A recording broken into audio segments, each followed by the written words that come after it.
You trade. This is the problem. This is the problem, right?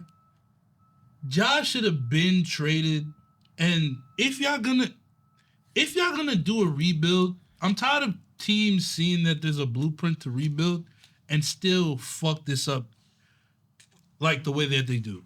Y'all knew trading away Desmond Bane was not gonna help your team. Y'all got Pope in return. Damn. They got rid of Dillon Brooks. Who's balling right now? Yeah, he's balling. Dillon Brooks is wilding. What were you doing? Yeah, we said this before. So Grizzlies was right there, bro. Exactly. They were right there. And then they blew it up. So if you're gonna blow it up and you give up on it, just give up on it while everybody's value is still high. But they're gonna trade it for Nas Reed. If you go to Minnesota, they said Nas Reed and I don't know if they mentioned Julius. They gotta get Julius.